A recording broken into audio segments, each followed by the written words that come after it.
Hello all welcome to PK learnings. അപ്പോൾ നമ്മൾ SCRT സീരീസിൽ അഗ്രികൾച്ചറൽ ക്രോപ്സിനെ പറ്റി അല്ലെങ്കിൽ നമ്മുടെ കാർഷിക വിളകളെ പറ്റിയിട്ടുള്ള മൂന്നാമത്തെ ക്ലാസ്സാണ് അല്ലെങ്കിൽ അവസാനത്തെ ക്ലാസ്സാണ്. അപ്പോൾ നമ്മൾ ഓൾറെഡി കുറച്ച് ക്രോപ്സിനെ പറ്റി പഠിച്ചിരുന്നു. അപ്പോൾ അതിൽ ഇമ്പോർട്ടൻ്റ് ആയിട്ടുള്ള ഏരിയാസ് ഒക്കെ നമ്മൾ കവർ ആയിട്ടുണ്ട്. ഇനി പെൻഡിങ് ഉള്ള കുറച്ച് ഏരിയാസോടെ കവർ ആയിട്ട് നമ്മൾ ഈ ഒരു ടോപ്പിക്ക് ഫിനിഷ് ചെയ്യുകയാണ്. അത്യാവശ്യം കൂടുതൽ ഇപ്പോൾ കഴിഞ്ഞ പഴയ SCRT വെച്ച് കമ്പയർ ചെയ്യുകയാണെങ്കിൽ കുറച്ചുകൂടെ കൂടുതൽ ഡാറ്റ പ്രൊവൈഡ് ചെയ്തിട്ടുണ്ട് ഇത്തവണത്തെ SCRTയിൽ. അതുകൊണ്ടാണ് ഈ 3 ക്ലാസ്സിലേക്ക് ഇത് എക്സ്റ്റെൻഡ് ആയത്. അപ്പോൾ നമുക്ക് ഈ ഒരു പാർട്ടും കൊണ്ട് ഈ ഒരു ഏരിയ ടോപ്പിക് അങ്ങ് അവസാനിപ്പിക്കാം. അപ്പോൾ നമുക്ക് മെയിൻ ആയിട്ടുള്ള പാർട്ടിലേക്ക് കിടക്കാം. ഇന്ന് നമ്മൾ പഠിക്കാൻ പോകുന്നത് നാരുവിളകളെ പറ്റിയിട്ടാണ്. നാരുവിളകൾ എന്ന് പറഞ്ഞാൽ എന്താണ്? നമ്മൾ ഡെയിലി ഏറ്റവും കൂടുതൽ യൂസ് ചെയ്യുന്ന ചില കാര്യങ്ങളെന്ന് പറഞ്ഞാൽ എന്താണ്? കോക്കനട്ടിൻ്റെ കയറാണ്. നമ്മൾ ഏറ്റവും കൂടുതൽ നമ്മുടെ നാട്ടിലൊക്കെ ഡെയിലി ആപ്ലിക്കേഷൻസിൽ ഏറ്റവും കൂടുതൽ കണ്ടുവരുന്ന ഒരു ഫൈബർ ക്രോപ്പ് അല്ലെങ്കിൽ നാരുവിള എന്ന് പറയുന്നത് നമ്മൾ കോക്കനട്ടിൻ്റെയാണ്. ഇത് കൂടാതെ കോട്ടൺ പ്ലാന്റ്, പരുത്തിയുണ്ട്, ജൂട്ടുണ്ട്, ചണം, ഇതൊക്കെ നമ്മൾ എന്ത് ചെയ്യുന്നുണ്ട് ഇന്ന് ഡീറ്റെയിൽ ആയിട്ട് പഠിക്കുകയാണ്. അപ്പോൾ നാരുവിളകൾ എന്ന് പറഞ്ഞാൽ ജനറലി എന്താണ്? തുണിത്തരങ്ങൾ, ബാഗുകൾ, ചാക്കുകൾ തുടങ്ങി നിരവധി സാധനങ്ങൾ നിർമ്മിക്കുന്നതിനാവശ്യമായ നാരുകൾ നമുക്ക് നൽകുന്നത് ഈ വിളകളാണ്. പരുത്തി, ചണം എന്നിവയാണ് ഇന്ത്യയിൽ കൃഷി ചെയ്യുന്ന പ്രധാനപ്പെട്ട നാരുവിളകൾ എന്ന് പറയുന്നത്. ഇനി പരുത്തിയെ പറ്റി നമുക്ക് ഡീറ്റെയിൽ ആയിട്ട് നോക്കാം. അല്ലെങ്കിൽ കോട്ടൺ. രാജ്യത്തെ ഭാഗികമായി വരണ്ട പ്രദേശങ്ങളിൽ ഖാരിഫ് കാലത്ത് വളരുന്ന ഒരു ഉഷ്ണമേഖലാ വിളയാണ് പരുത്തി. ഇന്ത്യ പാകിസ്ഥാൻ വിഭജനം മൂലം പരുത്തി കൃഷിയിടങ്ങളുടെ വലിയൊരു ഭാഗം രാജ്യത്തിന് നഷ്ടമായി. എന്നിരുന്നാലും കഴിഞ്ഞ 50 വർഷക്കാലത്ത് പരുത്തി കൃഷി ചെയ്യുന്ന പ്രദേശത്തിൻ്റെ വിസ്തൃതിയിൽ കാര്യമായ വർധന ഉണ്ടായിട്ടുണ്ട്. അപ്പോൾ കോട്ടൺ എന്ന് പറയുന്ന പ്രദേശം എന്താണ്? പാകിസ്ഥാനുമായിട്ട് കിടക്കുന്ന, അതായത് നമ്മൾ ബൗണ്ടറി റീജൻസിലൊക്കെ കൂടുതലായിട്ട് കൾട്ടിവേറ്റ് ചെയ്തിരുന്ന ഒരു സ്ഥലം, ഒരു ക്രോപ്പായിരുന്നു ഈ പരുത്തി എന്ന് പറയുന്നത്. ഏത് കാലഘട്ടത്തിലാണ് വളരുന്നത്? ഇതൊരു ഖാരിഫ് കാല വിളയാണ്. ഒരു ഉഷ്ണമേഖല വിളയാണ് എന്ത് ഈ പറയുന്ന കോട്ടൺ എന്ന് പറയുന്നത്. അപ്പോൾ അതിനെ ഭാഗികമായി വരേണ്ട പ്രദേശങ്ങളാണ് കൂടുതലായിട്ടും ഇത് ഗ്രോ ചെയ്യുന്നത്. ഇന്ത്യ പാകിസ്ഥാൻ വിഭജനം മൂലം പരുത്തി കൃഷിയിടങ്ങളുടെ വലിയൊരു ഭാഗം അതുകൊണ്ട് എന്ത് ചെയ്യും? നഷ്ടമായി, ഇന്ത്യക്ക് നഷ്ടമായി. പക്ഷേ അതിനുശേഷം സ്വാതന്ത്ര്യം കിട്ടിക്കഴിഞ്ഞ് 50 വർഷങ്ങളോളം കഴിഞ്ഞിട്ട് എന്ത് ചെയ്തു? കൃഷിയുടെ പ്രദേശത്തിൽ, അതായത് പരുത്തി കൃഷി ചെയ്യുന്ന പ്രദേശത്തിൽ വലിയൊരു വ്യത്യാസം കൊണ്ടുവരാനായിട്ട് നമുക്ക് പറ്റിയിട്ടുണ്ട്. നാരിന് നീളം കുറഞ്ഞ പരുത്തി, അഥവാ നമ്മൾ എന്ത് പറയും? ഇന്ത്യൻ നർമ്മ എന്നറിയപ്പെടുന്ന നാരിന് നീളം കൂടിയ പരുത്തിയും അമേരിക്കൻ ഇന്ത്യയിൽ കൃഷി ചെയ്യുന്നുണ്ട്. അപ്പം നർമ്മ എന്നറിയപ്പെടുന്ന ഇന്ത്യൻ പരുത്തിയും അമേരിക്കൻ പരുത്തിയും ഇന്ത്യയിൽ പ്രധാനമായിട്ടും എന്ത് ചെയ്യുന്നുണ്ട്? കൾട്ടിവേറ്റ് ചെയ്യുന്നുണ്ട്. നാരിന് നീളം കുറഞ്ഞ പരുത്തിയാണ് ജനറലി എന്ത് പറയുക? നർമ്മ അല്ലെങ്കിൽ ഇന്ത്യൻ എന്ന് പറയുന്നത്. നാരിന് നീളം കൂടിയവയെ നമ്മൾ വിളിക്കുന്ന പേരാണ് എന്ത്? അമേരിക്കൻ പരുത്തി എന്ന് പറയുന്നത്. നർമ്മ കൂടുതലായി കൃഷി ചെയ്യുന്നത് രാജ്യത്തിൻ്റെ വടക്ക് പടിഞ്ഞാറ് പ്രദേശങ്ങളിലാണ്. രാജ്യത്തിൻ്റെ വടക്ക് പടിഞ്ഞാറൻ പ്രദേശങ്ങളിലാണ് കൂടുതലായിട്ട് എന്ത് കൾട്ടിവേറ്റ് ചെയ്യുന്നത്? നർമ്മ, അതായത് നീളം കുറഞ്ഞ പരുത്തി പ്രധാനമായിട്ടും കൃഷി ചെയ്യുന്നത് വടക്ക് പടിഞ്ഞാറൻ പ്രദേശങ്ങളിലാണ്. അതായത് നോർത്ത് വെസ്റ്റ് റീജിയൻസിലാണ് പ്രധാനമായിട്ട് കൾട്ടിവേറ്റ് ചെയ്യുന്നത്. പരുത്തി പുഷ്പിക്കുന്നത് തെളിഞ്ഞ ആകാശമുള്ള കാലത്താണ്. പരുത്തി പുഷ്പിക്കുന്നത് എപ്പോഴാണ്? തെളിഞ്ഞ ആകാശമുള്ള സമയങ്ങളിലായിരിക്കും, ക്ലീൻ വെതറുള്ള സമയത്തായിരിക്കും പ്രധാനമായിട്ട് ഇത് എന്ത് ചെയ്യുക? പുഷ്പിക്കുന്നത്. ആഗോള പരുത്തി ഉൽപ്പാദനത്തിൻ്റെ 23.7% നൽകിക്കൊണ്ട് ചൈനയ്ക്ക് പിന്നിൽ 2ാം സ്ഥാനത്താണ് ഇന്ത്യ. ഇത് ചോദിക്കാൻ സാധ്യതയുള്ളൊരു കാര്യമാണ്. എന്ത്? ലോകത്തിൽ ഉൽപ്പാദിപ്പിക്കുന്ന പരുത്തിയുടെ 23.7% പ്രൊഡ്യൂസ് ചെയ്യുന്നത് ഇന്ത്യയിലാണ്. എന്നാൽ ഇന്ത്യ 1ാം സ്ഥാനത്തല്ല, ചൈനയ്ക്ക് പിന്നിൽ 2ാം സ്ഥാനത്താണ് ഇന്ത്യ വരുന്നത്. രാജ്യത്തിൻ്റെ ആകെ കൃഷിഭൂമിയുടെ 4.7% പരുത്തി കൃഷി ചെയ്യുന്നത്. അപ്പോൾ ലോകത്തിലെ തന്നെ 23.7%, രാജ്യത്തിൻ്റെ കൃഷിഭൂമിയുടെ 4.7% പരുത്തി കൃഷി ചെയ്യുന്നത്. ഇന്ത്യയിൽ പരുത്തി കൃഷി ചെയ്യുന്ന 3 പ്രദേശങ്ങളാണ് ഉള്ളത്. 3 പ്രദേശങ്ങളാണ് ഇന്ത്യയിൽ പരുത്തി കൃഷി ചെയ്യുന്നത്. ഒന്ന്, വടക്ക് പടിഞ്ഞാറ് ഭാഗത്ത് പഞ്ചാബ്, ഹരിയാന എന്നീ സംസ്ഥാനങ്ങളുടെ ഭാഗങ്ങൾ. വടക്കൻ രാജസ്ഥാൻ, വടക്ക് പടിഞ്ഞാറ് നോർത്ത് വെസ്റ്റ് റീജിയനിൽ പ്രധാനമായിട്ട് വരണ്ട കാലാവസ്ഥയോട് ചേർന്ന് കിടക്കുന്ന ചില പ്രദേശങ്ങളുണ്ട്. വടക്ക് പടിഞ്ഞാറൻ ഭാഗത്ത് എന്തൊക്കെയാണ്? പഞ്ചാബ്, ഹരിയാന എന്നിവയുടെ ചില ഭാഗങ്ങളും വടക്കൻ രാജസ്ഥാൻ, നോർത്ത് രാജസ്ഥാനും ചേരുന്ന പ്രദേശമാണ് പ്രധാനമായിട്ടും എവിടെ? നോർത്ത് വെസ്റ്റ് റീജിയനിൽ കൃഷി ചെയ്യുന്നത്. എവിടേക്കാണ്? വടക്ക് പടിഞ്ഞാറ് അല്ലെങ്കിൽ നോർത്ത് വെസ്റ്റ് ഭാഗത്ത് പഞ്ചാബിൻ്റെയും ഹരിയാനയുടെയും ചില ഭാഗങ്ങളും രാജസ്ഥാൻ്റെ നോർത്ത് ഭാഗവും ഇത് ചേരുന്ന ആ ഒരു ഏരിയയാണ് പ്രധാനമായിട്ട് എന്ത് ചെയ്യുക? അവിടെ കൾട്ടിവേറ്റ് ചെയ്യുന്നത്. രണ്ടാമത്തെ ഭാഗം എന്ന് പറയുന്നത് പടിഞ്ഞാറൻ ഭാഗത്ത് ഗുജറാത്തും മഹാരാഷ്ട്രയും. വടക്ക് പടിഞ്ഞാറൻ മുകളിലോട്ടുള്ള റീജിയൻ മാറി കുറച്ച് താഴത്തേക്ക് വന്ന ഗുജറാത്തും മഹാരാഷ്ട്ര അടങ്ങിയ പ്രദേശത്ത് കൾട്ടിവേറ്റ് ചെയ്യുന്നുണ്ട്. തെക്ക് ഭാഗത്തേക്ക് വന്ന ആന്ധ്ര, കർണാടക, തമിഴ്നാട് പീഠഭൂമികളുടെ പ്രദേശങ്ങളിലും കൾട്ടിവേറ്റ് ചെയ്യുന്നു. അപ്പോൾ ഒരു ബെൽറ്റ് നോക്കിയാൽ നമുക്ക് കാണാൻ പറ്റും, ഒരു റീജിയൻസ് ഏതാണെന്ന് നമുക്കൊന്ന് ഇമാജിൻ ചെയ്ത് നോക്കിയാൽ കാണാൻ പറ്റും. എവിടേക്കാണ് പരുത്തി കൃഷി പ്രധാനമായിട്ടും ചെയ്യുന്ന സ്ഥലങ്ങളെന്ന് ചോദിച്ചാൽ north west, west, south regions ആയിട്ട് ക്ലാസിഫൈ ചെയ്ത് കഴിഞ്ഞാൽ നോർത്ത് വെസ്റ്റ് റീജിയനിൽ പ്രധാനമായിട്ടും പഞ്ചാബ്, ഹരിയാന, രാജസ്ഥാൻ്റെ നോർത്തേൺ പ്രദേശങ്ങളും കാണാം. ഇനി താഴത്തേക്ക് വന്നു കഴിഞ്ഞാൽ വെസ്റ്റേൺ പ്രദേശങ്ങളാണ് നോക്കുന്നതെങ്കിൽ ഗുജറാത്ത്, മഹാരാഷ്ട്ര പ്രദേശങ്ങൾ കാണാം. കുറച്ചുകൂടി താഴത്തേക്ക് വന്ന സൗത്ത് റീജിയൻസ് തിരിച്ചു കഴിഞ്ഞാൽ അവിടെ ആന്ധ്ര, കർണാടക, തമിഴ്നാടിൻ്റെ പീഠഭൂമി പ്രദേശങ്ങൾ, ഇവിടെയൊക്കെ പ്രധാനമായിട്ടും എന്ത് കൾട്ടിവേറ്റ് ചെയ്യുന്നത്? പരുത്തി കൃഷി ചെയ്യുന്ന സ്ഥലങ്ങളെന്ന് പറയുന്നത്. രാജ്യത്തിൻ്റെ വടക്ക് പടിഞ്ഞാറൻ പ്രദേശത്ത് ജലസേചന സഹായത്തോടു കൂടിയുള്ള പരുത്തി കൃഷിയിൽ പ്രതി ഹെക്ടർ ഉൽപ്പാദനം ഉയർന്നു നിൽക്കുന്നു. അപ്പോൾ നമ്മുടെ വടക്ക് പടിഞ്ഞാറൻ പ്രദേശത്താണ് ഏറ്റവും കൂടുതൽ കൃഷി ചെയ്യുന്നത്. അപ്പോൾ അവിടെ എന്താണ്, ജലസേചന സഹായമുണ്ട്. അവിടെ അർദ്ധ വരണ്ട കാലാവസ്ഥ, വരണ്ട കാലാവസ്ഥയുണ്ട്. കൂടുതൽ വരണ്ട കാലാവസ്ഥ വരുമ്പോൾ എന്ത് ചെയ്യും, ജലസേചനത്തോട് കൂടി കൃഷി ചെയ്യുകയാണ് ചെയ്യുന്നത്. ഇപ്പോൾ നിങ്ങൾ കേട്ടിട്ടുണ്ടാവും ഇന്ദിരാഗാന്ധി കനാൽ എന്നൊക്കെ കേട്ടിട്ടുണ്ടാവും. ഇതുപോലുള്ള കനാൽ സിസ്റ്റം, ഇറിഗേഷൻ സിസ്റ്റം കൊണ്ട് എന്ത് ചെയ്യുന്നു, പരുത്തി കൃഷിയിൽ പ്രതി ഹെക്ടർ ഉൽപ്പാദനം ഉയർന്നു നിൽക്കുകയാണ്. ഇന്ത്യയിൽ ഏറ്റവും കൂടുതൽ പരുത്തി ഉൽപ്പാദിപ്പിക്കുന്ന സംസ്ഥാനമാണ് ഗുജറാത്ത്. ഇന്ത്യയിൽ ഏറ്റവും കൂടുതൽ പരുത്തി ഉൽപ്പാദിപ്പിക്കുന്ന സംസ്ഥാനം ചോദിച്ചാൽ ഗുജറാത്താണ്, പിന്നെ മഹാരാഷ്ട്ര, പിന്നെ തെലങ്കാനയാണ്.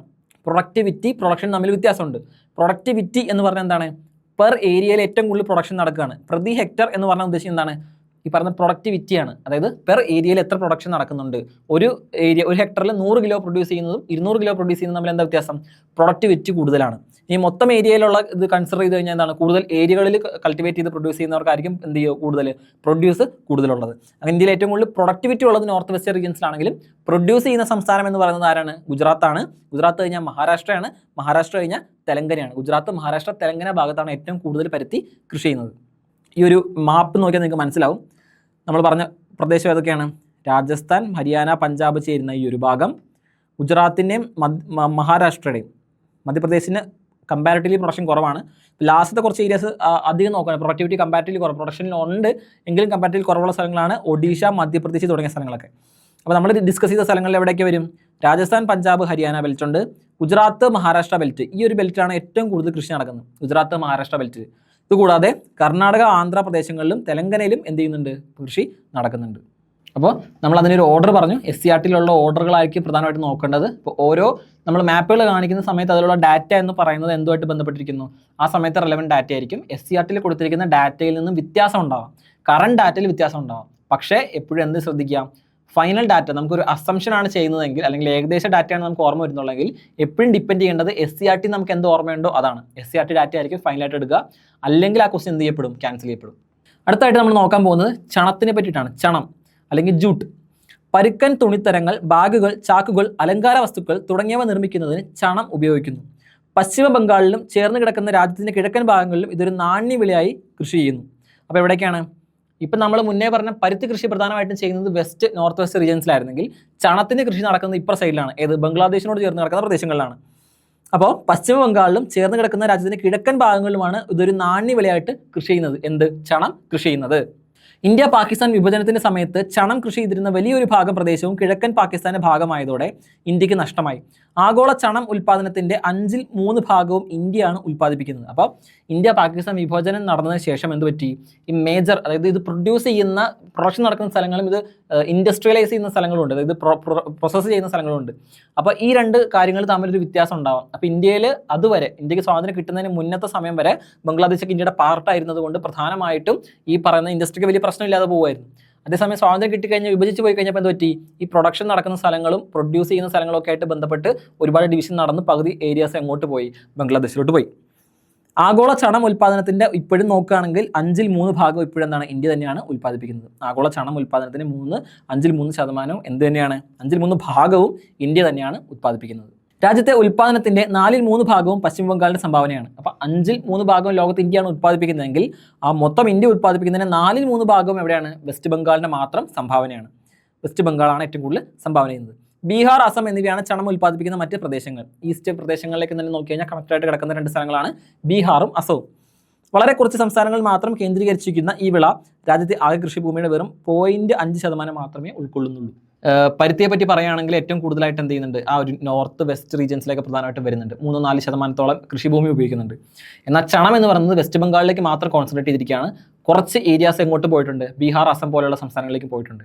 എന്നാൽ രാജ്യത്തിൻ്റെ മൊത്തം പ്രൊഡക്ടിവിറ്റി അല്ലെങ്കിൽ മൊത്തം ഏരിയ ഓഫ് കൾട്ടിവേഷൻ്റെ വെറും 0.5% മാത്രം എന്തിനു ഉപയോഗിക്കുന്നുള്ളൂ, ചണം കൾട്ടിവേറ്റ് ചെയ്യാനായിട്ട് ഉപയോഗിക്കുന്നുള്ളൂ. അത് പ്രധാനമായിട്ടും എവിടെയാണെന്ന് നോക്കിയിരിക്കുക, വെസ്റ്റ് ബംഗാളാണ് കോൺട്രിബ്യൂട്ട് ചെയ്യുന്നത്. ലോകത്തിന് 5/3 ഇന്ത്യയാണ് കോൺട്രിബ്യൂട്ട് ചെയ്യുന്നതെങ്കിൽ 4/3 വെസ്റ്റ് ബംഗാളാണ് ഇന്ത്യയിൽ കോൺട്രിബ്യൂട്ട് ചെയ്യുന്നത്.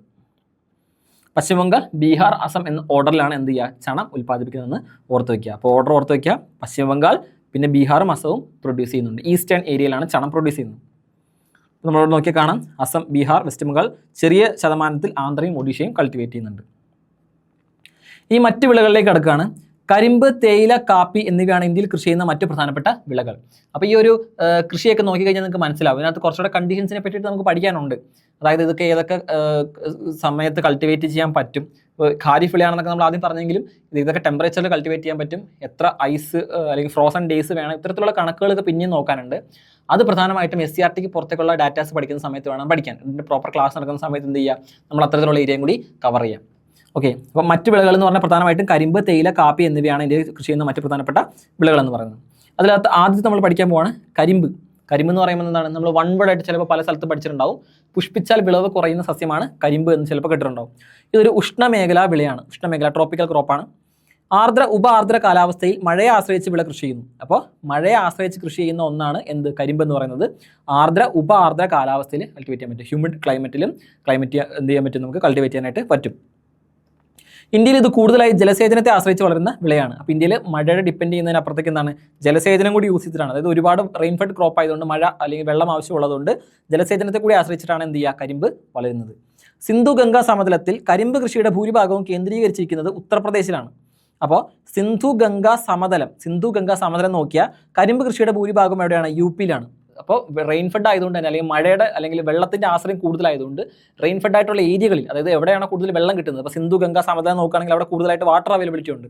അതുകൊണ്ട് തന്നെ ഏറ്റവും കൂടുതൽ ഉത്തർപ്രദേശിലാണ് ഉള്ളത്. ഇപ്പോൾ ഇന്ത്യയുടെ പഞ്ചസാര കിണ്ണം എന്നപോലുള്ള വിശേഷണങ്ങളൊക്കെ നിങ്ങൾ കേട്ടിട്ടുണ്ടാവും. അപ്പോൾ ജലസേചനമായിട്ട് ബന്ധപ്പെട്ടും മഴയെ ഡിപ്പെൻഡ് ചെയ്യുന്നുണ്ട്, കൂടെ ജലസേചനത്തിനെ കൂടെ ഡിപ്പെൻഡ് ചെയ്യുന്ന ഒന്നാണ് കരിമ്പ് എന്ന് പറയുന്നത്. പശ്ചിമ ഇന്ത്യയിലെ കരിമ്പ് കൃഷി പ്രദേശങ്ങൾ മഹാരാഷ്ട്രയിലും ഗുജറാത്തിലുമായി വ്യാപിച്ചു കിടക്കുന്നു. ഇനി പശ്ചിമ ഇന്ത്യയിലേക്ക് നോക്കുകയാണെങ്കിൽ, വെസ്റ്റ് സൈഡിലേക്ക് നോക്കുകയാണെങ്കിൽ അവിടെ എന്താണ്, മഹാരാഷ്ട്രയിലും ഗുജറാത്തിലുമായിട്ട് വ്യാപിച്ചു കിടക്കുകയാണ്. എന്ത്, UP കഴിഞ്ഞ് ഇപ്പുറത്തോട്ട് വന്നു കഴിഞ്ഞാൽ എന്താണ്, പ്രധാനമായിട്ടും വ്യാപിച്ചു കിടക്കുന്നത് മഹാരാഷ്ട്രയിലും ഗുജറാത്തിലുമായിട്ടാണ്. ദക്ഷിണേന്ത്യയിൽ കർണാടക, തമിഴ്നാട്, തെലങ്കാന, ആന്ധ്ര എന്നിവിടങ്ങളിലെ ജലസേചിത പ്രദേശങ്ങളിലാണ് ഈ വിള കൃഷി ചെയ്യുന്നത്. അപ്പം കർണാടക, തമിഴ്നാട്, തെലങ്കാന, ആന്ധ്ര എന്നിവിടങ്ങളിൽ കൃഷി ചെയ്യുന്നുണ്ടെങ്കിലും അവിടെ ജലസേചന പ്രദേശങ്ങളിൽ എവിടെയാണ് ജലസേചനം കൂടുതൽ അവൈലബിൾ ആയിട്ടുള്ളത് അത്തരം പ്രദേശങ്ങളിലേക്ക് ഒതുങ്ങി നിൽക്കുകയാണ്. കരിമ്പ് ഉൽപ്പാദനത്തിൽ ലോകത്ത് ആരാണ് ഒന്നാമത്, ഇന്ത്യയല്ല, ബ്രസീലാണ്. ബ്രസീലിന് പിന്നിൽ രണ്ടാം സ്ഥാനത്താണ് ഇന്ത്യ സ്ഥിതി ചെയ്യുന്നത്. അപ്പോൾ നമ്മൾ എന്തിനെ പറ്റിയിട്ടൊക്കെ പറഞ്ഞു, കരിമ്പിനെ പറ്റിയിട്ട് പറഞ്ഞു. ഇതിന് മുന്നേ എന്തിനെ പറ്റിയിട്ടാണ് പറഞ്ഞത്, ഓരോ സമയത്തും ഏറ്റവും കൂടുതൽ പ്രൊഡക്ടിവിറ്റി ഉള്ളത് ആരാണ്, പ്രൊഡക്ഷൻ നടന്ന ആരാണെന്നുള്ള ഡാറ്റസൊക്കെ എന്ത് ചെയ്യുക, കളക്ട് ചെയ്ത് വയ്ക്കാനായിട്ട് ശ്രമിക്കുക. അപ്പോൾ ഇന്ത്യ ഒന്നാമതായിട്ട് ഇതൊരു പറഞ്ഞില്ല, പകരം കരിമ്പ് കൃഷിയിൽ ഇന്ത്യ എന്താണ്, രണ്ടാമതാണ്. ബ്രസീൽ കഴിഞ്ഞിട്ടാണ് ഇന്ത്യ വരുന്നത്. ആഗോള ഉൽപ്പാദനത്തിൻ്റെ 19% ഇന്ത്യയുടെ സംഭാവനയാണ്. ആഗോള ഉൽപ്പാദനത്തിന് കരിമ്പിൻ്റെ 19%, രണ്ടാം സ്ഥാനത്താണെങ്കിലും 19% സ്പോൺസർ ചെയ്യുന്നത് ഇന്ത്യയാണ്. എങ്കിലും രാജ്യത്തെ ആകെ കൃഷിഭൂമിയുടെ 2.4% മാത്രമാണ് കരിമ്പ് കൃഷി ചെയ്യുന്നത്.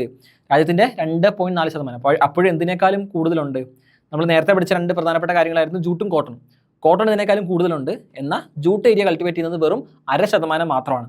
എന്നാൽ കരിമ്പ് ഉൽപ്പാദനം എന്ന് പറയുന്നത് എപ്പോഴാണ്, 2.4% കൃഷി ചെയ്യുന്നു. ഉത്തർപ്രദേശാണ് രാജ്യത്തിൻ്റെ 2/5 ഭാഗവും കൃഷി ചെയ്യുന്നത്. അപ്പോൾ ഏറ്റവും കൂടുതൽ ഉള്ളത് എവിടെയാണ്, ഉത്തർപ്രദേശിലാണ്. ഒരുപാട് റിവറുകൾ പാസ് ചെയ്ത് പോകുന്ന സ്ഥലമായതുകൊണ്ട് ഉത്തർപ്രദേശിലാണ് ഇന്ത്യയിൽ ഏറ്റവും കൂടുതൽ കരിമ്പ് കൃഷി നടക്കുന്നത്. ഉത്തർപ്രദേശിലാണ് രാജ്യത്തെ 2/5 ഭാഗവും നടക്കുന്നത്. കരിമ്പിൻ്റെ ഉൽപ്പാദനക്ഷമത ഉയർന്നു നിൽക്കുന്ന സ്ഥലങ്ങളാണ് ഇവിടെ മഹാരാഷ്ട്ര, കർണാടക, തമിഴ്നാട്, ആന്ധ്ര എന്നീ സംസ്ഥാനങ്ങളാണ് മറ്റ് പ്രധാന ഉൽപ്പാദകർ എന്ന് പറയുന്നത്. ഉത്തരേന്ത്യയിൽ കരിമ്പിൻ്റെ ഉൽപ്പാദന ശേഷി താഴ്ന്നു നിൽക്കുന്നു. ഉത്തരേന്ത്യയിൽ ബാക്കിയുള്ള സ്ഥലങ്ങൾ നോക്കുകയാണെങ്കിൽ കരിമ്പിൻ്റെ ഉൽപ്പാദന ശേഷി, അതായത് പ്രൊഡക്ടിവിറ്റി എന്ന് പറയുന്നത് താഴ്ന്നു നിൽക്കുന്നു. ഇന്ത്യയിൽ ഏറ്റവും കൂടുതൽ കരിമ്പ് ഉൽപ്പാദിപ്പിക്കുന്ന സംസ്ഥാനമാണ് ഉത്തർപ്രദേശ്. രണ്ടാം സ്ഥാനത്ത് മഹാരാഷ്ട്രയും മൂന്നാം സ്ഥാനത്ത് കർണാടകയുമാണ്. ഇന്ത്യയിൽ ഏറ്റവും കൂടുതൽ കരിമ്പ് ഉൽപ്പാദിപ്പിക്കുന്ന സംസ്ഥാനം എന്ന് പറയുന്നത് ഉത്തർപ്രദേശാണ്. മഹാരാഷ്ട്ര, കർണാടക എന്നിവ 2-3 സ്ഥാനങ്ങളിൽ നിൽക്കുന്നു. മഹാരാഷ്ട്ര, കർണാടക 2-3 സ്ഥാനങ്ങളിൽ നിൽക്കുന്നു. അപ്പോൾ ഉത്തർപ്രദേശിലാണ് ഏറ്റവും കൂടുതൽ കരിമ്പ് ഉൽപ്പാദിപ്പിക്കുന്ന പഞ്ചസാരയുടെ പ്രൊഡക്ടിവിറ്റി അവിടെ തന്നെയാണ്. പ്രൊഡക്ടിവിറ്റി എന്ന് പറയുന്നത് നോർത്തിനേക്കാളും സൗത്തിലാണ് കൂടുതൽ. പ്രൊഡക്ഷൻ നടക്കുന്ന ഉത്തർപ്രദേശിലാണെങ്കിലും പ്രൊഡക്ടിവിറ്റി ബാക്കി സൗത്ത് സംസ്ഥാനങ്ങളിലാണ് കൂടുതലായിട്ടും ഉണ്ടാവുക. മഹാരാഷ്ട്രയും കർണാടകയാണ് 2-3 സ്ഥാനങ്ങളിൽ നിൽക്കുന്നത്. ഈ ഒരു മാപ്പ് നോക്കിയാൽ നിങ്ങൾക്ക് കാണാം ഷുഗർ കെയിൻ പ്രൊഡ്യൂസിങ് സ്റ്റേറ്റുകളുടെ. അടുത്തായിട്ട് നമ്മൾ പറയാൻ പോകുന്നത് തേയിലയെ പറ്റിയിട്ടാണ്. പാനീയമായി ഉപയോഗിക്കുന്ന ഒരു തോട്ടവിളയാണ് തേയില. തേയില എന്ന് പറയുമ്പോൾ നമ്മുടെ മനസ്സിലേക്ക് ഓടി വരുന്ന രണ്ട് കാര്യങ്ങൾ കേരളവും അസമും ഒക്കെയാണ്. എന്നാലും കേരള ഏറ്റവും അസമിൻ്റെ അത്രയും പ്രൊഡക്ടിവിറ്റിയോ കാര്യങ്ങളോ ഒന്നും എന്തിൽ വരുന്നില്ല, കേരളത്തിൽ വരുന്നില്ല. അസമിൽ വളരെയധികം പ്രൊഡക്ടിവിറ്റി, ഇപ്പം അസം ആപ്പിൾ വാലി എന്നൊക്കെ നിങ്ങൾ കേട്ടിട്ടുണ്ടാവും. പാനീയമായിട്ട് ഉപയോഗിക്കുന്ന ഒരു തോട്ടവിളയാണ് തേയില എന്ന് പറയുന്നത്. സംസ്കരിച്ചെടുക്കുന്ന തേയിലയെ കറുത്ത തേയിലയെന്നും അല്ലാത്തവയെ ഗ്രീൻ ടീ എന്നും പറയുന്നു. ഇപ്പോൾ സംസ്കരിച്ചെടുക്കുന്ന തേയിലയാണ് എന്ത്, കറുത്ത തേയില എന്ന് പറയുന്നത്. സംസ്കരിക്കാതെ ഇലയോട് കൂടി മറ്റേ ചെറിയ പൊടിയുടെ ഒരു ഫോമിലേക്ക് മുന്നേ വരുന്നതിനാണ് നമ്മൾ എന്താ പറയുക, ഗ്രീൻ ടീ എന്ന് പറയുന്നത്. കഫീൻ, ടാനിൻ എന്നിവയാൽ സമ്പുഷ്ടമാണ് തേയില. തേയിലയ്ക്കകത്തുള്ള 2 പ്രധാനപ്പെട്ട കെമിക്കൽ കമ്പോണൻസ് ആണ് കഫീനും ടാനിനും. ഉത്തര ചൈനയിലെ മലനിരത്തുകളിലെ തനത് വിളയാണ് ഇത്. അപ്പോൾ നമുക്കറിയാം, നമ്മൾ കേട്ടിട്ടുണ്ടാകും തേയില എക്സ്പോർട്ട് ചെയ്ത് ആദ്യമൊക്കെ ചൈനയിൽ നിന്നായിരുന്നു വന്നുകൊണ്ടിരുന്നത് എന്നുള്ള കാര്യങ്ങളൊക്കെ.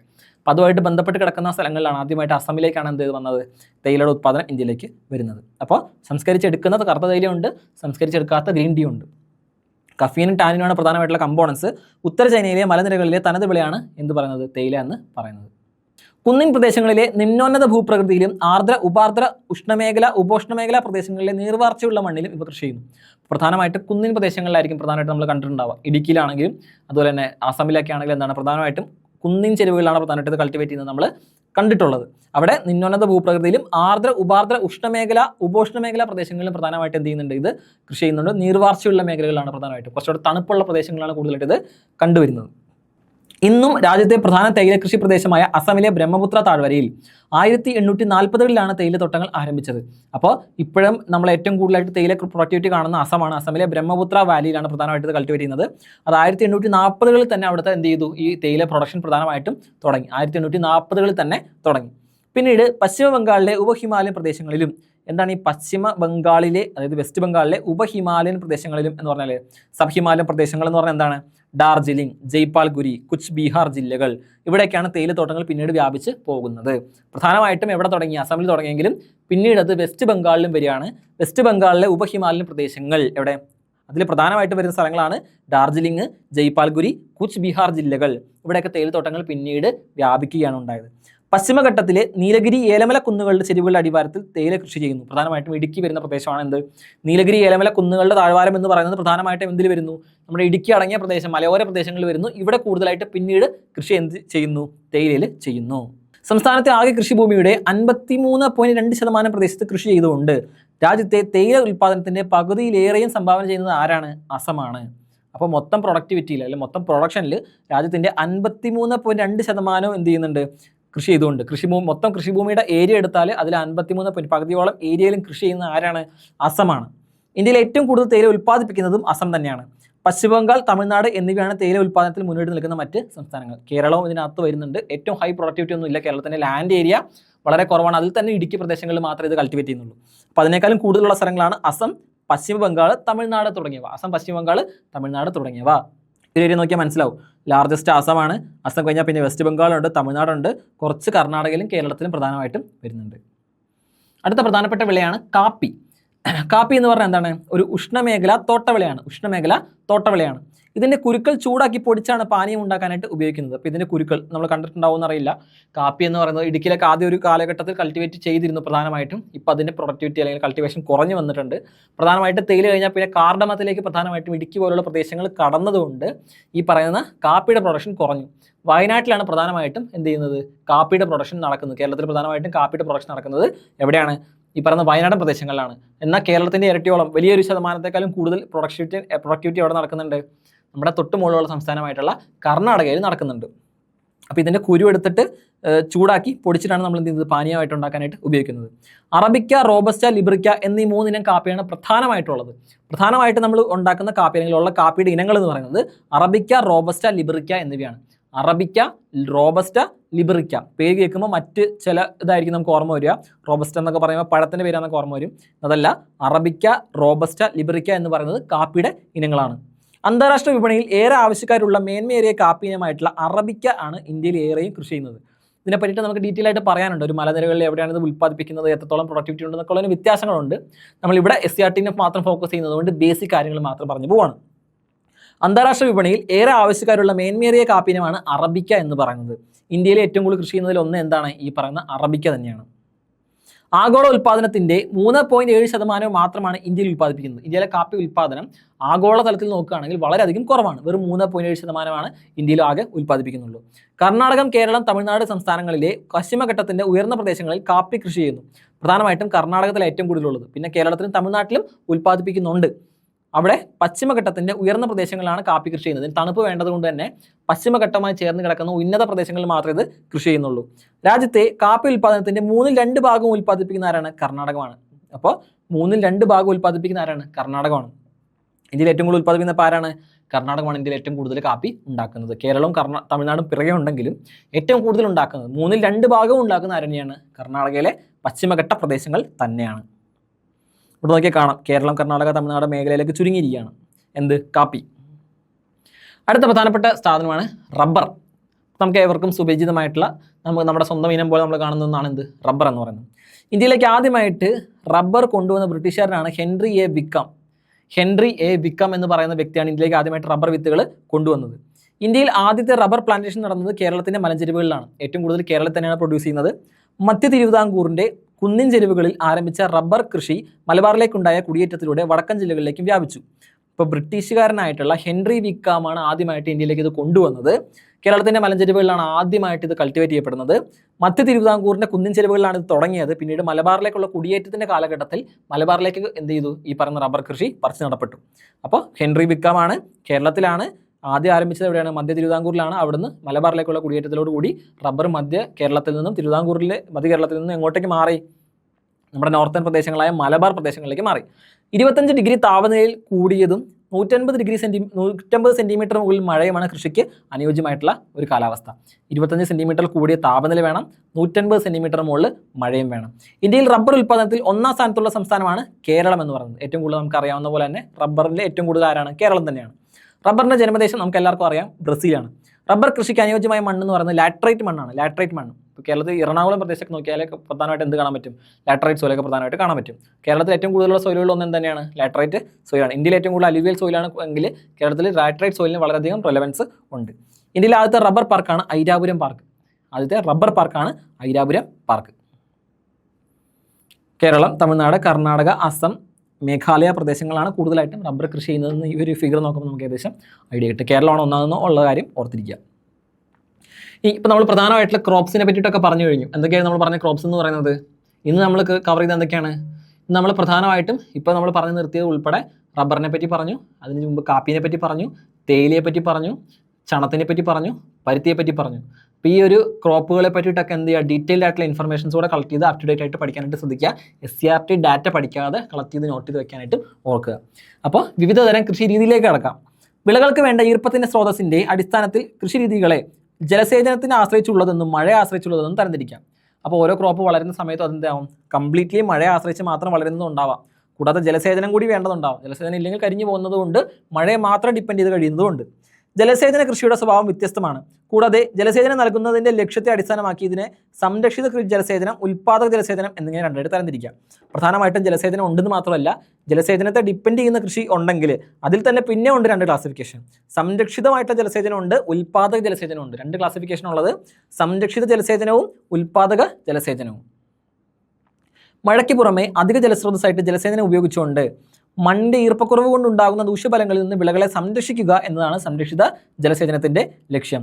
അപ്പോൾ ഈ ജലസേചനം കൊടുക്കുമ്പോൾ തന്നെ സംരക്ഷിത ജലസേചനം എന്ന് പറഞ്ഞാൽ എന്താണ്? നമ്മൾ അഡീഷണൽ ആയിട്ട് മഴ പെയ്യുന്നുണ്ട്, അതിൻ്റെ കൂടെയാണ് നമ്മളിത് കൊടുക്കുന്നത്. അപ്പോൾ ജലസേചനം ഉപയോഗിക്കുന്നതുകൊണ്ട് എന്താണ്? മണ്ണിൻ്റെ ഈർപ്പക്കുറവ് കൊണ്ടുള്ള പ്രശ്നങ്ങളൊന്നും ഉണ്ടാവാതെ നമുക്ക് എന്ത് ചെയ്യാൻ പറ്റും? പ്രിവെൻറ്റ് ചെയ്യാനായിട്ട് പറ്റും. പരമാവധി പ്രദേശത്ത് മണ്ണിന് ഈർപ്പം കൊടുക്കുക എന്ന് പറയുന്നത് ഇതിലൂടെ എന്ത് ചെയ്യുന്നുണ്ട്? സാധ്യമാവുന്നുണ്ട്. അപ്പോൾ സംരക്ഷിത ജലസേചനം എന്ന് പറയുന്നത് പരമാവധി ഈർപ്പം എന്തിനു കൊടുക്കുക? മണ്ണിന് കൊടുത്തുകൊണ്ടിരിക്കുക എന്ന് പറയുന്നതാണ് പ്രധാനമായിട്ടും ഉദ്ദേശിക്കുന്നത്. ഉൽപ്പാദക ജലസേചനം എന്ന് പറയുന്നത് എന്താണ്? വിളവെടുപ്പ് കാലത്ത് മണ്ണിന് ആവശ്യമായ ഈർപ്പം നൽകി പരമാവധി ഉൽപ്പാദനം നേടുക എന്നാണ്. അപ്പോൾ കംപ്ലീറ്റ് സോയിലിന് ഫെർട്ടിലിറ്റി കൊടുക്കുക എന്നുള്ളതല്ല ഉദ്ദേശം. പകരം എന്താണ്? വിളവെടുക്കുന്ന കാലത്ത് അല്ലെങ്കിൽ വിളവെടുപ്പ് നടക്കുന്ന കാലത്ത് മണ്ണിന് ആവശ്യമായിട്ടുള്ള ഈർപ്പം കൊടുക്കുക, അതിൽ നിന്ന് പരമാവധി ഉൽപ്പാദനം നേടുക എന്ന് പറയുന്നതാണ് എന്തിൻ്റെ ലക്ഷ്യം? ഉൽപ്പാദക ജലസേചനം എന്ന് പറയുന്നതുകൊണ്ട് ഉദ്ദേശിക്കുന്നത്. ഇത്തരം ജലസേചന കൃഷി രീതിയിൽ 1 യൂണിറ്റ് കൃഷി സ്ഥലത്ത് നൽകേണ്ട ജലത്തിൻ്റെ അളവ് സംരക്ഷിത ജലസേചനത്തിൽ നൽകുന്നതിനേക്കാൾ കൂടുതലായിരിക്കും. അപ്പോൾ ഇത്തരത്തിൽ ജലസേചന കൃഷി രീതിയിൽ 1 യൂണിറ്റ് കൃഷി സ്ഥലത്ത് നൽകേണ്ട ജലത്തിൻ്റെ അളവ് എന്ന് പറയുന്നത് സംരക്ഷിതമായി നടത്തുന്ന ജലസേചനത്തിനേക്കാളും കൂടുതലായിരിക്കും എന്നുള്ള കാര്യം മനസ്സിലാക്കുക. സംരക്ഷിത ജലസേചനമുണ്ട്, ഉൽപ്പാദക ജലസേചനമുണ്ട്. സംരക്ഷിത ജലസേചനത്തെക്കാൾ നൽകുന്നതിനേക്കാളും കൂടുതൽ വെള്ളം കൊടുക്കേണ്ടത് എവിടെയാണ്? ഉൽപ്പാദക ജലസേചനത്തിനായിരിക്കും എന്നുള്ള കാര്യം ഓർത്തിരിക്കുക. വിളവെടുപ്പ് കാലത്തെ മണ്ണിൻ്റെ ഈർപ്പക്ഷമതയുടെ അടിസ്ഥാനത്തിൽ മഴയെ ആശ്രയിച്ചുള്ള കൃഷി രീതിയെ വരണ്ട നില കൃഷിയെന്നും ഈർപ്പനില കൃഷിയെന്നും നമുക്ക് തിരിക്കാം. വീണ്ടും ഒരു ക്ലാസിഫിക്കേഷൻ പറയുകയാണ്. വിളവെടുപ്പ് കാലത്തെ മണ്ണിൻ്റെ ഈർപ്പക്ഷമത നോക്കുകയാണ്. അങ്ങനെയാണെങ്കിൽ വരണ്ട നില കൃഷിയെന്നും ഈർപ്പനില കൃഷിയെന്നും പറയാം. വരണ്ട നില കൃഷിയുണ്ട്, ഈർപ്പനില കൃഷിയുണ്ട്. ഇന്ത്യയിൽ 76 സെൻറ്റിമീറ്ററിൽ താഴെ വാർഷിക വർഷപാതം ലഭിക്കുന്ന പ്രദേശങ്ങളിലാണ് വരണ്ട നില കൃഷി കൂടുതലായിട്ട് കേന്ദ്രീകരിച്ചിരിക്കുന്നത്. നമ്മൾ കരനെൽ കൃഷി എന്നൊക്കെ പറയുന്നത് പോലെയാണ് വരണ്ട നില കൃഷി. മഴ 76 സെൻറ്റിമീറ്ററിലും താഴെ വളരെ റെയറായിട്ടാണ് മഴ പെയ്യുന്നുള്ളെങ്കിൽ അവിടുത്തെ കൃഷി എന്തിനെ ഡിപ്പെൻഡ് ചെയ്തായിരിക്കും? മഴയെ ഡിപ്പെൻഡ് ചെയ്തിട്ടായിരിക്കില്ല. അങ്ങനെയാണെങ്കിൽ നമ്മൾ അതിനെ വിളിക്കുന്ന പേരാണ് വരണ്ട നില കൃഷി. ഈ പ്രദേശങ്ങളിൽ വരൾച്ചയെ പ്രതിരോധിക്കുന്നതിന് കഴിവുള്ള പരുക്കൻ വിളകളായിട്ടുള്ള റാഗി, ബജ്ര, ഉഴുന്ന്, പയറുവർഗ്ഗങ്ങൾ, അമര തുടങ്ങിയവ കൃഷി ചെയ്യുകയും മണ്ണിന്റെ ഈർപ്പം സംരക്ഷിക്കുന്നതിനും മഴവെള്ളക്കൊയ്ത്തിനും വേണ്ട പ്രവർത്തനങ്ങൾ നടത്തുകയും ചെയ്യുന്നു. പ്രധാനമായിട്ടും ഇത്തരം പ്രദേശങ്ങളിൽ നമ്മൾ ഓൾറെഡി പറഞ്ഞു മില്ലറ്റ്സ് കൃഷി ചെയ്യാൻ പറ്റും, ഡ്രോട്ട് റെസിസ്റ്റന്റ് ക്രോപ്സ് കൃഷി ചെയ്യാൻ പറ്റും. അതിൽ പ്രധാനപ്പെട്ട വിളകളാണ് റാഗി, ബജ്ര, ഉഴുന്ന്, പയറുവർഗ്ഗങ്ങൾ പോലെയുള്ളവ. അമര തുടങ്ങിയവയൊക്കെ നമുക്ക് എന്ത് ചെയ്യാൻ പറ്റും? ഈ പറയുന്ന പ്രദേശങ്ങളിൽ കൃഷി ചെയ്യാനായിട്ട് പ്രധാനമായിട്ടും പറ്റും. മില്ലറ്റ് ക്രോപ്പുകളും ഡ്രോട്ട് റെസിസ്റ്റന്റ് ക്രോപ്പുകളും കൃഷി ചെയ്യാൻ പറ്റും. അതിൽ പ്രധാനമാണ് റാഗി, ബജ്ര, ഉഴുന്ന്, പയറുവർഗ്ഗങ്ങൾ തുടങ്ങിയവ, അമര തുടങ്ങിയവ എന്ന് പറയുന്നത്. ഈർപ്പനില കൃഷി ചെയ്യുന്ന പ്രദേശങ്ങളിൽ മഴക്കാലത്ത് ചെടികൾക്ക് മണ്ണിൽ ആവശ്യത്തിന് ഈർപ്പത്തേക്കാൾ കൂടുതൽ മഴ ലഭിക്കുന്നു. ഈർപ്പനില കൃഷി എന്ന് പറയുന്നത് എന്താണ്? ഈർപ്പമുണ്ട്, വാക്കിൽ തന്നെയുണ്ട്, മഴ ആവശ്യത്തിന് പെയ്യുന്ന സ്ഥലമാണ്. ഇത്തരം പ്രദേശങ്ങളിൽ വെള്ളപ്പൊക്കം, മണ്ണൊലിപ്പ് തുടങ്ങിയ ഭീഷണികൾ നേരിടുന്നു. ഇവിടെ സാധാരണയായി ജലം കൂടുതൽ വേണ്ട വിളകളായിട്ടുള്ള നെല്ല്, ചണം, കരിമ്പ് തുടങ്ങിയവ കൃഷി ചെയ്യുന്നു. അപ്പോൾ നമ്മൾ ഓൾറെഡി കരിമ്പിനെ പറ്റി പഠിച്ചായിരുന്നു. കരിമ്പിന് എന്ത് ചെയ്യണം? കുറേ വെള്ളം വേണം. അതുകൊണ്ടല്ലേ നമ്മുടെ ഗംഗാ സമതലങ്ങളിലൊക്കെ ഇത് വളരുന്നത്. അപ്പോൾ അവിടെ കരിമ്പ് കൂടാതെ ചണം, നെല്ല് ഇവയ്ക്കൊക്കെ കൂടുതൽ വെള്ളം വേണം. അതുകൊണ്ട് തന്നെ എന്താണ്, കരനെൽ കൃഷിയിലല്ല പ്രധാനമായിട്ട് ചെയ്യുന്നത്. ഇത് പ്രധാനമായിട്ട് അവിടെ നിൽക്കുന്നു ഈർപ്പനില കൃഷിയിൽ പ്രധാനമായിട്ടും ഫോക്കസ് ചെയ്യുന്നു. എന്തൊക്കെ ക്രോപ്പുകൾ? നേരത്തെ പറഞ്ഞിടത്ത് ഡ്രൈ ആയിട്ടുള്ള ഏരിയസിൽ മില്ലറ്റ്സ് മതിയായിരുന്നു. ഇവിടെ പ്രധാനമായിട്ടും നെല്ല്, ചണം, കരിമ്പ് തുടങ്ങിയവയാണ് കൃഷി ചെയ്യുന്നത്. അപ്പോൾ നമ്മൾ ഇന്നത്തെ ക്ലാസ്സിൽ പ്രധാനമായിട്ടും കൃഷി രീതികളെ പറ്റി പറഞ്ഞു, പല ടൈപ്സ് 2 ക്ലാസിഫിക്കേഷനെ പറ്റിയിട്ട് പറഞ്ഞു. അപ്പോൾ അവസാനം പെൻഡിങ് ആയിട്ട് കിടന്ന കുറച്ച് ക്രോപ്സിനെ പറ്റിയിട്ടും പറഞ്ഞു. ആദ്യം മുതലുള്ള ക്രോപ്സിനെ പറ്റി പഠിക്കുക. നെല്ല് മുതൽ ഗോതമ്പ് മുതലുള്ള കാര്യങ്ങളെ പറ്റിയിട്ട് പ്രധാനമായിട്ടും പഠിക്കുക. ഹരിത വിപ്ലവം ഇതിനോട് ചേർത്ത് വായിക്കാനായിട്ട് പഠിക്കുക. എന്നിട്ട് ഇതിനെ ഡാറ്റാസ് കളക്ട് ചെയ്തിട്ട് എന്ത് ചെയ്യുക? ഒറിജിനൽ ഡാറ്റയായിട്ട് കമ്പയർ ചെയ്ത് നോക്കുക. ഇപ്പോൾ പ്രസന്റ് റെലവൻറ്റ് ഡാറ്റ ഇതാണോ എന്ന് നോക്കുക. എന്നിട്ട് ഒരെണ്ണം ഫിക്സ് ചെയ്യുക. SCRT ഡാറ്റ ആണെങ്കിൽ അപ്ഡേറ്റഡ് ആയിട്ട് ഗവൺമെൻറ് സൈറ്റുകളിൽ വന്നാൽ മാത്രമേ നമ്മൾ പരിഗണിക്കുകയുള്ളൂ. അത് അങ്ങനെ ഉണ്ടെങ്കിൽ നമുക്ക് എന്ത് ചെയ്യാൻ പറ്റും? അത് നോക്കിയിട്ട് ആൻസർ ചെയ്താൽ. അങ്ങനെ അല്ലെങ്കിൽ പ്രധാനമായിട്ടും SCRT വെച്ച് തന്നെ പഠിക്കാനായിട്ട് ശ്രദ്ധിക്കുക. SCRTയിലുള്ള ഡാറ്റ ശരിയാണെന്നുള്ള കണക്കിൽ തന്നെ എടുത്ത് പഠിക്കാനായിട്ട് ശ്രദ്ധിക്കുക. ഏറ്റവും പ്രധാനമായിട്ട് ഇത് ഔട്ട്ഡേറ്റഡ് ഡാറ്റ ആയിരിക്കത്തില്ല. കാരണം എന്താണ്, ടെക്സ്റ്റ് ഇറങ്ങിയിട്ട് കുറച്ച് നാളായിട്ടുള്ളൂ. അതിനുള്ളിൽ വന്ന മാറ്റങ്ങൾക്ക് മാത്രമേ വ്യത്യാസം ഉണ്ടാവൂ.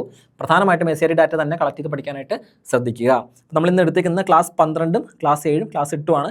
3 ചാപ്റ്റേഴ്സ് ആയിട്ട് എടുത്തിട്ടുണ്ട്. അതിൽ നിന്നാണ് ഈ ഡാറ്റ കളക്ട് ചെയ്തിരിക്കുന്നത്. അപ്പോൾ നമ്മൾ ഓവറോൾ ഡാറ്റാസും ഈ ഒരു സെക്ഷനിൽ തന്നെയാണ് പ്രധാനമായിട്ടും കവർ ചെയ്തിരിക്കുന്നത്. അപ്പോൾ പ്രധാനപ്പെട്ട ക്രോപ്സിനെ പറ്റിയിട്ടും അതിൻ്റെ കൃഷി രീതികളെ പറ്റിയിട്ടും ആധുനികവൽക്കരണത്തെ പറ്റിയിട്ടൊക്കെ പ്രധാനമായിട്ടും എന്ത് ചെയ്യുക? പഠിക്കാനായിട്ട് ശ്രദ്ധിക്കുക. വളരെ ഇമ്പോർട്ടൻ്റ് ആണ്. ജോഗ്രഫിയിലും ഇക്കണോമിക്സിലും ഓവർലാപ്പ് ചെയ്ത് വരുന്ന ഒരു കോണ്ടന്റ് ആണ്. അപ്പോൾ ഇത് പഠിക്കാനായിട്ട് ശ്രദ്ധിക്കുക. നമുക്ക് അടുത്ത ക്ലാസ്സിൽ ടോപ്പിക്കുമായിട്ട് വരാം. നമ്മുടെ ഏറ്റവും അവസാനത്തെ ഒരു മേഖലയിലേക്ക് നമ്മൾ ഏകദേശം കടന്നിരിക്കുകയാണ്. ഏകദേശം ഒരു ടോപ്പിക്കോടെ കഴിഞ്ഞാൽ നമ്മൾ എന്ത് ചെയ്യും? ഓവറോൾ ഒരു എൻഡിങ് ഏരിയയിലായിട്ട് കടക്കാറായിട്ടുണ്ട്. നമുക്ക് അടുത്ത ക്ലാസ്സിൽ വീണ്ടും അടുത്ത ടോപ്പിക്കുമായിട്ട് കാണാം. ബൈ.